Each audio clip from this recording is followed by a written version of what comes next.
Então, nós estamos aqui hoje com a professora Manuela Terra Seca, que é uma parceira, uma pesquisadora da Faculdade de Psicologia e Ciências da Educação da Universidade do Porto, com a qual a Faculdade de Educação tem um projeto de pesquisa internacional, uma parceria internacional, unindo vários pesquisadores em torno das políticas públicas de educação básica e da avaliação, com um estudo em escolas de São Paulo e do Porto. A professora Manuela Terra Seca é licenciada em Filologia Românica pela Faculdade de Letras da Universidade do Porto e iniciou sua docência lá nesta faculdade em 1990, tendo aí completado seu mestrado, seu doutorado em Ciências da Educação.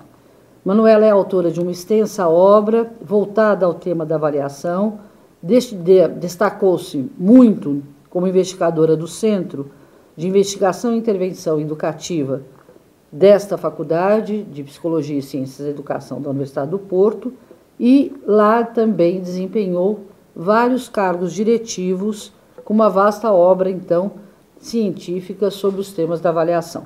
Eu pediria à professora Manuela que falasse um pouquinho para nós, então, sobre essa sua trajetória como pesquisadora.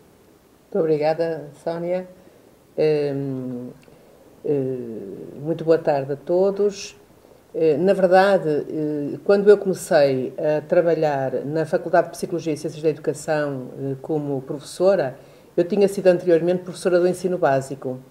Eu era professora de português e professora de francês. E a minha experiência enquanto professora foi muito importante e eu iniciei o meu trabalho de investigação sobre precisamente os professores e as suas práticas docentes. Mais tarde interessei-me pelas questões da avaliação porque eu intervim como investigadora em alguns estudos de avaliação que me permitiram ter uma reflexão mais aprofundada sobre a questão da avaliação de sistemas de formação e a questão da avaliação designadamente de uma entidade que foi criada na década de 90 em Portugal e que foram os centros de associações, as associações de formação de professores, que eram centros de formação e que foram criados para precisamente promover a formação contínua dos professores. E, portanto, foi no âmbito da realização desses estudos de avaliação desses centros que eu pude contactar com a questão da avaliação e, considerando que a avaliação não tinha que se confinar à produção de um juízo de valor autoritário, digamos assim, sobre o trabalho de outros, sobre o trabalho de professores, sobre o trabalho de instituições, naquele caso de associações, que a avaliação poderia, tal como eu tinha aprendido na minha formação como professora, que a avaliação podia, ao invés, mobilizar a sua componente de formatividade e ela podia contribuir para ajudar, para permitir que as instituições se pensassem nas suas ações e nas suas intervenções no sentido de melhorarem as suas ações e as suas intervenções, acreditando que essa melhoria ou essa reflexão traria um trabalho muito mais consistente e muito mais, como é que eu ia dizer, e muito mais consciente daquilo que é a natureza que uma instituição de formação poderá ter. Ao contrário. É isso que você diz da avaliação como uma atribuição de sentido, de significado? Exatamente. Portanto, enquanto que a avaliação assente no produto, tentando produzir, perdoem-me aqui a repetição, mas tentando produzir um juízo de valor sobre esse produto, dizendo se o produto é bom ou se é mau, que é uma coisa que tradicionalmente a avaliação de produto, a avaliação de resultado, a avaliação externa faz.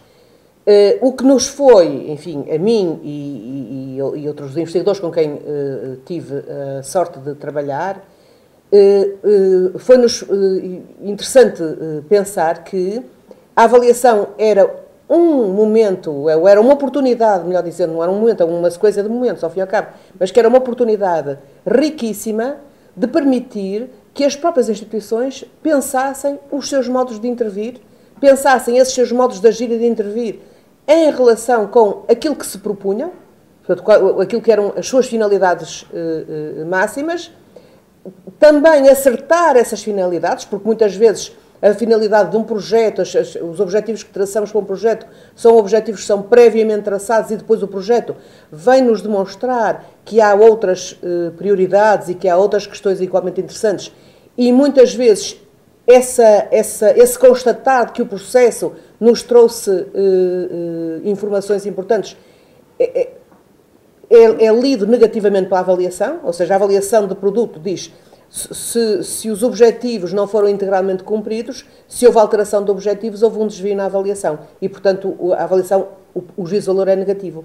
E nós começamos a considerar que isso era uma perda de oportunidade de permitir que as pessoas envolvidas nas ações refletissem sobre essas ações, sobre aquilo que era a performatividade dessas ações e a possibilidade delas se melhorarem. E, portanto, sim, é a avaliação, em vez de produzir esse tal juízo imperativo, autoritário sobre um trabalho de alguém, é permitir que esse alguém tome em mãos o seu trabalho, o conceba reflexivamente e possam eles próprios produzir esse juízo. Portanto, esse juízo de valor pode ser produzido pelas próprias pessoas da instituição. Que atribui sentido e significado. Dessa forma, Manuela, vocês, esse grupo de pesquisadores, e contrapõe a autoavaliação, um processo de autoavaliação, uma avaliação que atribua sentido às avaliações externas, do tipo PISA, aqui no Brasil, do tipo a Prova Brasil, o SAEB, o SARESP,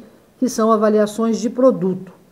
Então, sobre isso, Manuela, você hoje tem um evento conosco, hoje aqui, no dia 19 de maio, temos um evento onde você vai falar sobre a avaliação em Portugal no contexto atual. Como essas duas formas de avaliação aparecem em Portugal? Avaliação externa, avaliação de produto, avaliação que ranqueia e o processo de autoavaliação que você há pouco defendeu. É interessante porque, do ponto de vista daquilo que está previsto, daquilo que está legislado, daquilo que são os fundamentos da intervenção da Inspeção-Geral da Educação, que é quem em Portugal, é a instituição que em Portugal está encarregue de todo o trabalho, da organização e da implementação de todo o trabalho de avaliação e de avaliação externa, e, portanto, entre aquilo que está previsto por essa instituição, pela Inspeção-Geral da Educação, e aquilo que depois é feito no terreno, aquilo que é lido pelas próprias escolas, há uma dissonância. Portanto, não há exatamente uma articulação, uma sintonia. Não sei a que é que isso se deve, enfim, precisaria de muito mais tempo para trabalhar, tenho algumas hipóteses, mas, enfim, precisaria de muito mais tempo para as explicar, mas o que eu queria dizer é que a avaliação, como está pensada em Portugal, a avaliação externa está pensada, não é de todo desinteressante, ela está pensada numa articulação entre aquilo que é o trabalho da inspeção, não é? E o trabalho realizado pelos professores na escola, pelos professores, pelas direções, pelos encarregados de educação, pelos funcionários, enfim, por todos os atores educativos na escola. Simplesmente esta articulação depois não se faz, porque a avaliação é muito poderosa. A avaliação externa. É claro, que é aquela que produz o juízo de valor e é aquela que vai dizer se a escola vai ou não vai ter fundos, se a escola vai ou não vai ter recursos materiais e pessoais e humanos. Portanto, a avaliação é muito poderosa desse ponto de vista. E, portanto, quando a avaliação externa, a IGE, a Inspeção-Geral da Educação, pede às escolas, porque pede, que faça a sua autoavaliação, a que chama a avaliação interna. Diz, façam a vossa avaliação, produzam um relatório sobre essa avaliação da escola e depois a equipa inspectiva vai à escola e, com base nesse relatório que a escola produz sobre si, mas também com base, claro, em entrevistas que os inspectores fazem, os inspectores, a equipa inspectiva é constituída por 2 inspectores, um elemento externo, enfim. Mas as entrevistas que essa equipa inspectiva faz aos professores, aos pais, à direção, aos funcionários, aos alunos, enfim, que faz um trabalho em 2 dias e meio, 3, com algum interesse, embora claro que é relativamente restrito, a avaliação externa produz um relatório com base nesse relatório interno, nesse relatório de avaliação interna que a escola produziu. Então, evidentemente que há um conflito. Eu não vou dizer que as pessoas não são honestas, não é esse o caso, mas temos que ser realistas e dizer que há um conflito de interesses entre aquilo que é a análise do meu trabalho e aquilo que é o que eu digo ao meu avaliador sobre o meu trabalho. E, portanto, este conflito faz com que o envolvimento dos professores e das direções é no sentido de recolher dados e muito menos de refletir sobre esses dados. E isto é que eu acho que é uma falha grande que este processo tem. Portanto, o que eu defendo é que o processo de autoavaliação deve ter muitos momentos independentes da avaliação externa. Ou seja, deve ser um processo para a escola se melhorar e se melhorar na produção do serviço educativo que desculpem o termo, enfim, muito comercial, mas que disponibiliza às crianças e à sociedade em geral.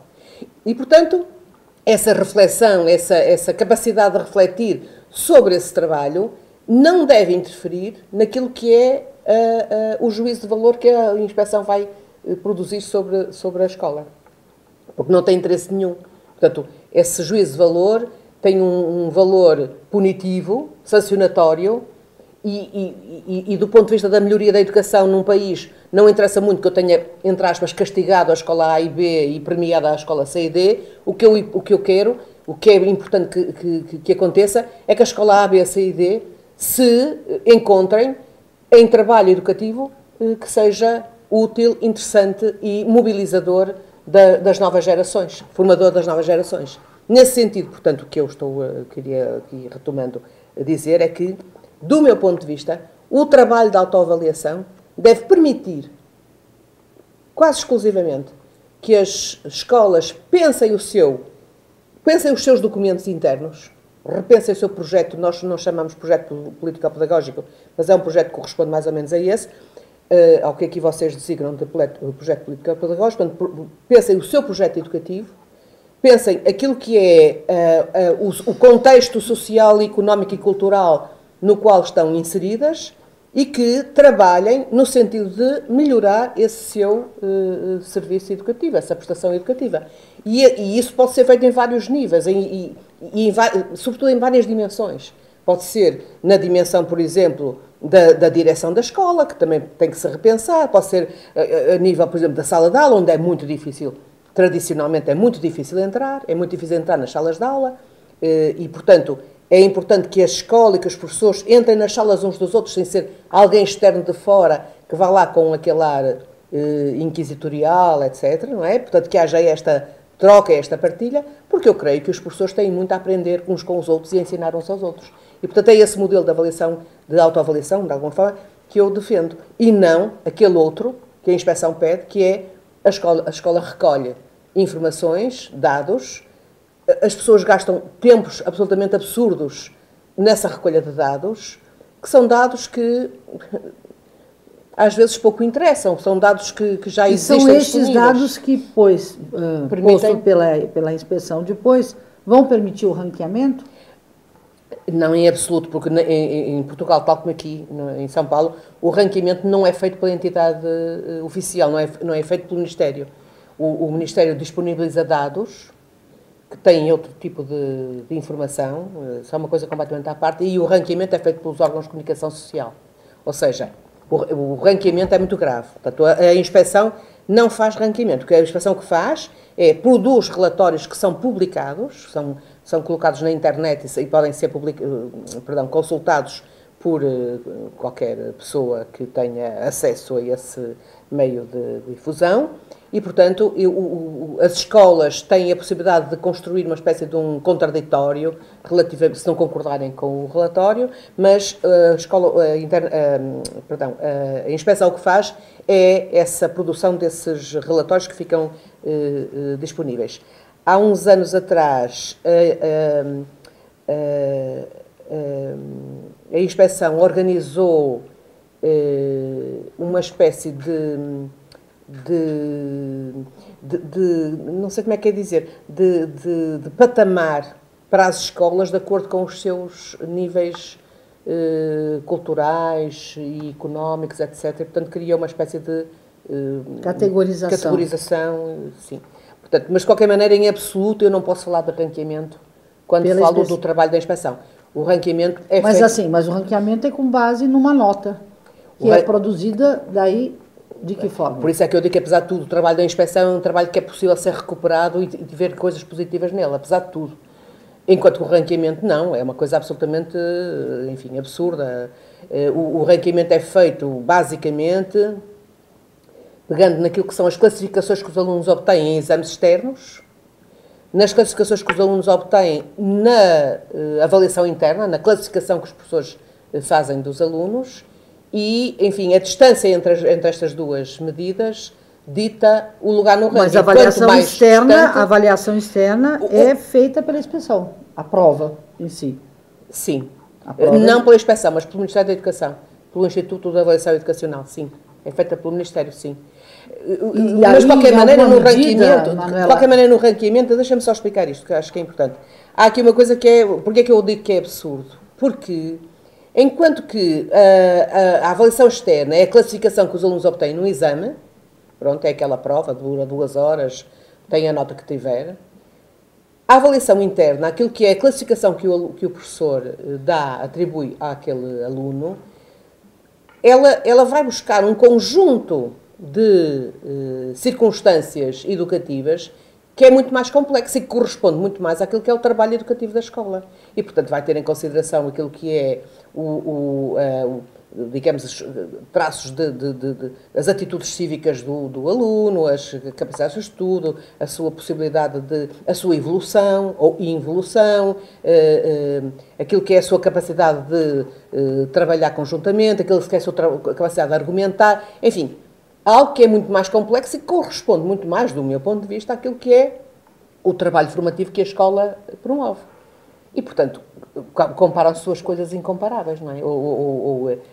Fazem-se ali umas contas com 2 unidades que são absolutamente dissonantes, não é? E, portanto, desse ponto de vista... A prova externa não mede uma coisa e a prova interna, ou as questões internas medem outra. E outra, exatamente. Então, e nessa medida, acho que um pouco mais, assim, para a gente ir caminhando por encerramento, como a Manuela vê o PISA? Porque, de alguma maneira, o PISA que vem ranqueando países, ele desterritorializou, com base em competências, todas as provas. A prova do PISA é aplicada na China, no Brasil, no Japão, em Portugal, na Inglaterra, na África, enfim, nos Estados Unidos. Então, como a Manuela vê a questão do PISA, esta forma de avaliar a educação hoje no mundo? Eu acho que um dos principais problemas que o PISA coloca é mesmo esse que tu citaste, o da desterritorialização, portanto, descontextualiza completamente aquele tipo de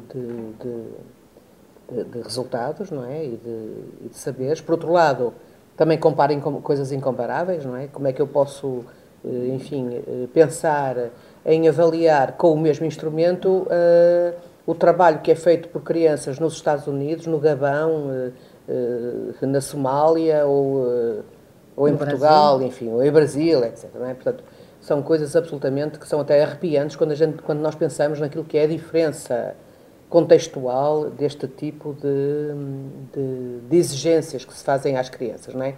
Mas, para mim, o principal problema que o PISA traz é o facto de, por um lado, sim, normalizar o mundo na sua diversidade.